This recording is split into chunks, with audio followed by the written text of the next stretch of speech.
Let's talk about the possibilities first. These pictures, they are confused over what's going on this moon. Well, let me give you a little chronology.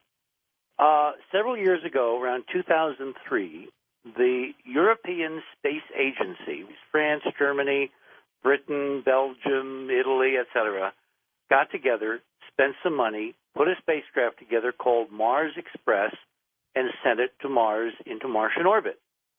That's not unusual. There have been a lot of spacecraft in Mars orbit, Russian, American, but this was the first European unmanned robot orbiting Mars in a very unusual orbit. The close point of the orbit is something like 100, 200 miles up. The farthest point is in excess of 10,000, maybe 30,000 miles out. I forget the exact far distance. And it takes it hours and hours and hours to go around Mars once, something like maybe 24 hours, something like that. So it's synced up with the Martian rotation. It's been there since 2003.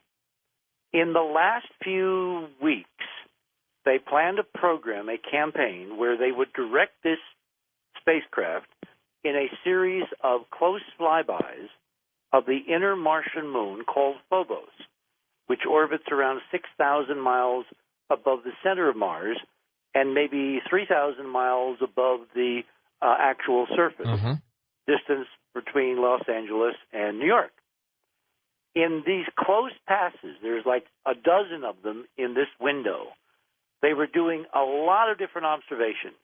They were tracking the trajectory of the spacecraft because that gives you the gravity of this little moon, which is only about 20 miles across, biggest on its axis. It looks like a knobbly potato. It's got craters. It looks like it's been beaten to hell in a handbasket, been there for billions of years, et cetera, et cetera, et cetera. And it's falling toward Mars, isn't it? Slowly? Very, very, very, very, very slightly. Okay. Back in the early parts of the 20th century, last parts of the 19th century, an astronomer named Douglas Sharpless, working at the Lowell Observatory in Arizona, not too far from where I am tonight, began looking at what he called secular acceleration of Phobos, meaning when they took photos several years apart, instead of following Newton's laws of gravity, the moon appeared to be slightly ahead of where it should have been in its orbit, which means it's accelerating, which means it's falling toward Mars because the lower orbit moves faster and faster, which is kind of impossible.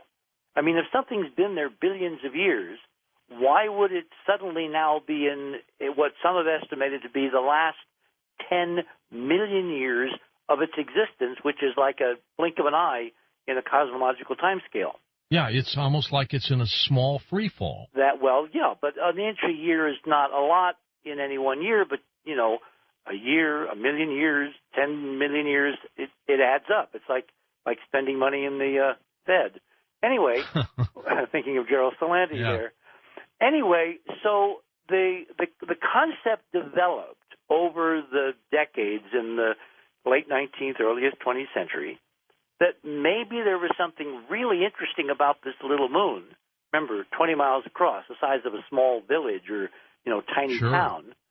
And in 1966, two major global astronomers, I.S. Shklovsky, a brilliant Russian astrophysicist, and a good friend of ours, Carl Sagan, whose first claim to fame was when he did this, co-authored a book called Intelligent Life in the Universe.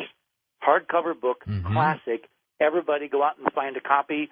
You'll want it on your bookshelf after tonight. Okay, I guarantee you're going to want this book. Because in that book, they proposed, Shklovsky really did it, and Sagan followed him, agreeing that the data indicated that Phobos might not be natural.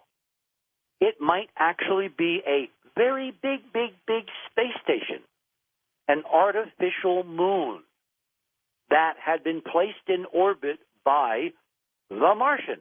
This is the 1960s. And that obviously looked a little better than what it looks now. Exactly. So now we fast forward the film to the first Mariner mission to Mars, the flyby. Didn't take pictures of Phobos. It was in 1965.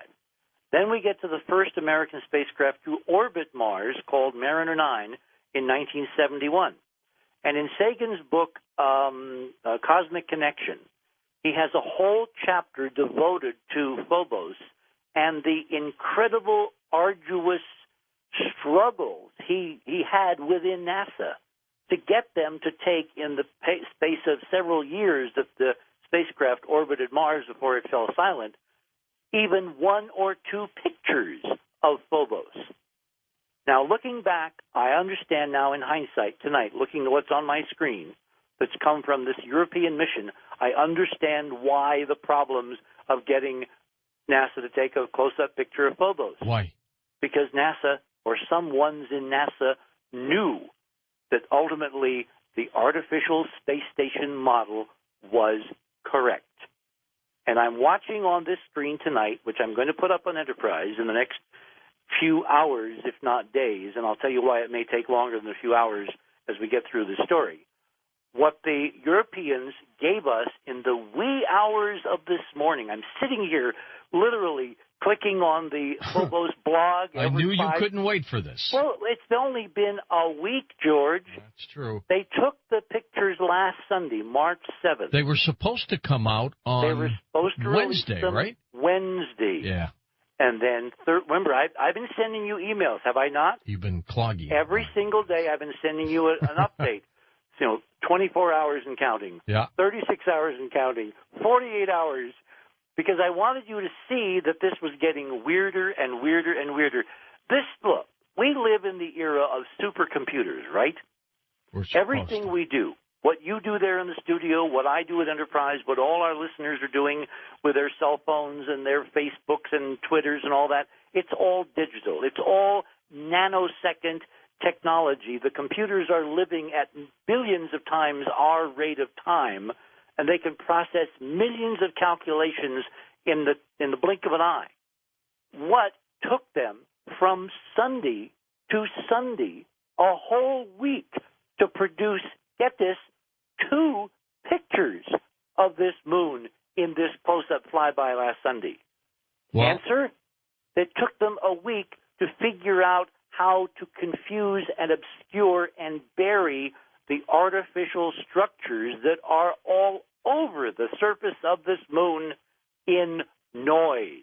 Do you know what you're saying? I know exactly what I'm saying, because it was only tonight, after I've been working on this all day, that I figured out an algorithm that can go in and subtract some of that noise to where you can see the structures to match with the farther away shots taken in previous years, both by Mars Express and by the American spacecraft called Mars Reconnaissance Orbiter, which has taken some amazing color views, but from much farther away. That's why you've been working on this night and day. Well, yeah.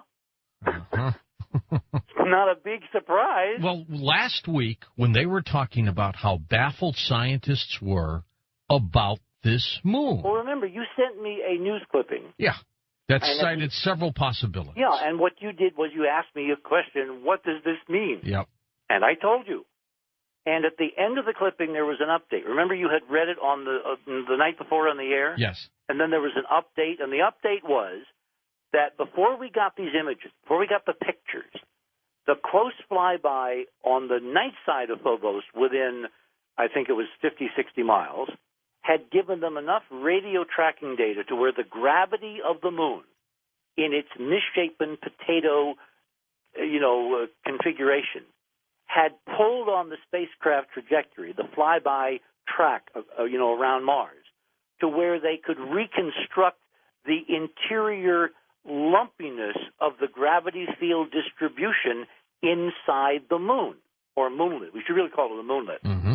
And from that, they concluded in the story you sent me that Phobos has huge hollow caverns or spaces or volumes inside.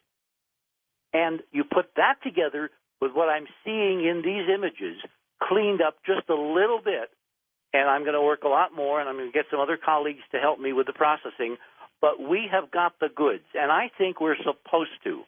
Because I don't think if they really, really, really wanted to make this so no one would know, they would have done the obscuration in the way that with commercial programs I could in one day undo their noise their obscuration and reveal the amazing ruins that we're seeing.